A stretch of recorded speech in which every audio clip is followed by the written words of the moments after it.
नमस्कार मित्रों, आप देख रहे हैं नवनीत स्टोरी चैनल, जहां हर कहानी में छिपा है ज्ञान, प्रेरणा और जीवन का सार। हमारी कहानियां न सिर्फ आपका मनोरंजन करेंगी, बल्कि आपको एक नई सोच और सकारात्मक दिशा भी देंगी।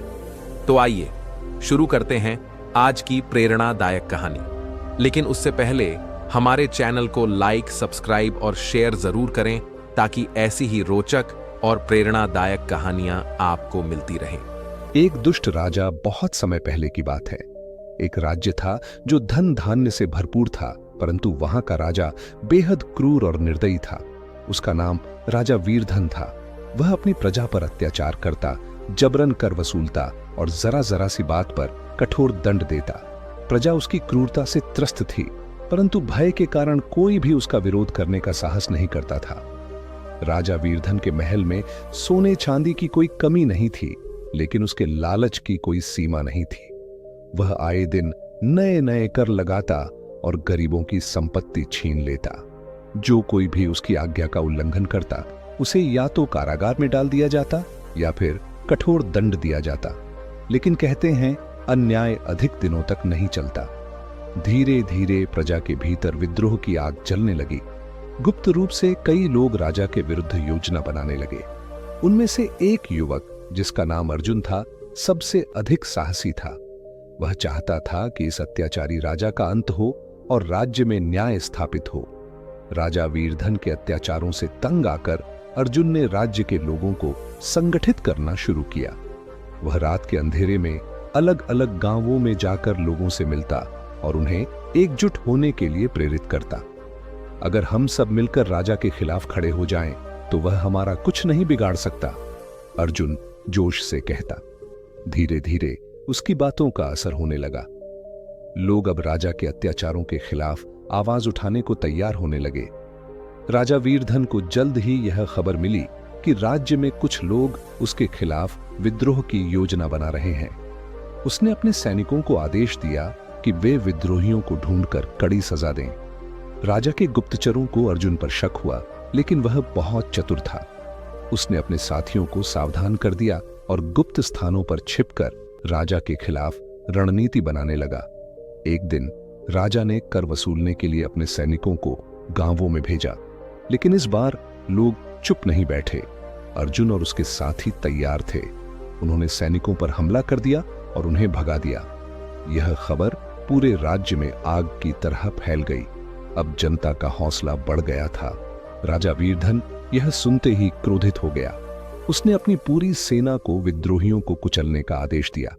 राजा वीरधन के आदेश पर उसकी विशाल सेना ने विद्रोहियों को कुचलने के लिए कूच किया। हजारों सैनिक घोड़े और हथियारों के साथ गांव की ओर बढ़ने लगे, लेकिन अर्जुन और उसके साथियों ने पहले ही इसकी तैयारी कर रखी थी। अर्जुन केवल बल से नहीं, बल्कि बुद्धि से भी राजा का सामना करना चाहता था। उसने जंगल के रास्तों में बड़े बड़े खड्डे खुदवा दिए, जिन पर पत्तियां और घास डाल दी गईं ताकि वे दिखाई न दें। जैसे ही राजा की सेना आगे बढ़ी, कई सैनिक इन गड्ढों में गिर पड़े। विद्रोहियों ने जंगल में छिपकर राजा की सेना पर अचानक हमला कर दिया।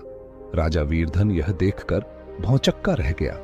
उसे पहली बार एहसास हुआ कि प्रजा अब उसके अत्याचार सहने को तैयार नहीं थी। राजा वीरधन खुद भी सेना के साथ मैदान में उतरा। वह सोच रहा था कि विद्रोहियों को कुछ ही घंटों में पराजित कर देगा, लेकिन अर्जुन की रणनीति बहुत मजबूत थी।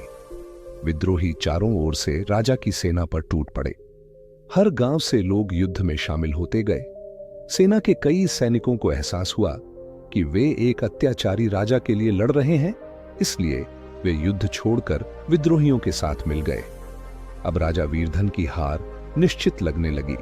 राजा ने अपने सबसे शक्तिशाली योद्धाओं को बुलाया और पूरी ताकत से विद्रोहियों पर आक्रमण करवाया। लेकिन अर्जुन पहले से तैयार था। उसने अपने योद्धाओं को प्रेरित करते हुए कहा, आज हमारी परीक्षा की घड़ी है। यदि हम आज हार गए तो यह अत्याचारी राजा फिर से हमारी जिंदगी नर्क बना देगा, लेकिन अगर हमने हिम्मत दिखाई तो हम अपने राज्य को न्याय दिला सकते हैं। अर्जुन की यह बात सुनकर हर विद्रोही में नया जोश आ गया। वे दोगुनी ताकत से लड़े और राजा के योद्धाओं को पीछे हटने पर मजबूर कर दिया। अब राजा वीरधन अकेला पड़ने लगा। वह घबराया हुआ था। उसके सभी खास सैनिक या तो मारे गए थे या भाग चुके थे। राजा वीरधन अब चारों ओर से घिर चुका था।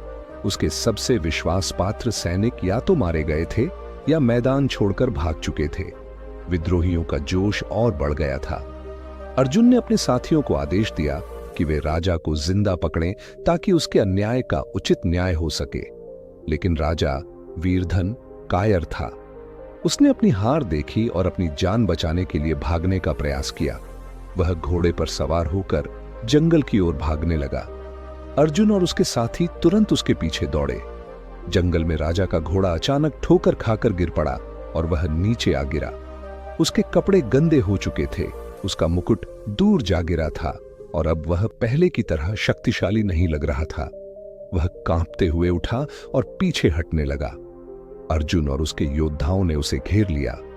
राजा ने कांपते हुए कहा, मुझे छोड़ दो, मैं अपनी सारी दौलत तुम्हें दे दूंगा, मैं तुम सबको अमीर बना दूंगा। लेकिन अर्जुन ने क्रोधित होकर कहा, तेरी दौलत ने ही इस राज्य को बर्बाद कर दिया। तेरा लालच ही इस प्रजा की बदहाली का कारण है। अब तुझे अपने किए की सजा मिलेगी। राजा अब पूरी तरह बेबस था। विद्रोहियों ने उसे पकड़कर राजधानी ले जाने का निर्णय किया। पूरे राज्य में खबर फैल गई कि अत्याचारी राजा अब बंदी बना लिया गया है। प्रजा खुशी से झूम उठी। हर गली में लोग इकट्ठा होकर नारे लगाने लगे। अन्याय का अंत हुआ, न्याय की जीत हुई। राजधानी के मुख्य चौराहे पर राजा को लाया गया। वहां जनता इकट्ठा थी जो राजा के खिलाफ अपने दर्द और गुस्से को आवाज देना चाहती थी। अर्जुन ने राजा को जनता के सामने खड़ा करके कहा, अब इसका फैसला जनता करेगी। इतने वर्षों तक इसने तुम सबको सताया, अब बताओ इसे क्या सजा दी जाए। जनता में से एक वृद्ध किसान बोला, इसे भी वही तकलीफ दी जाए जो इसने हमें दी थी, इसे भी कठोर दंड मिलना चाहिए। लेकिन तभी एक वृद्ध महिला ने कहा, नहीं, हम इसे मारकर भी वैसे ही क्रूर बन जाएंगे जैसे यह था। हमें इसे बंदी बनाकर रखना चाहिए ताकि इसे एहसास हो कि अन्याय की सजा क्या होती है।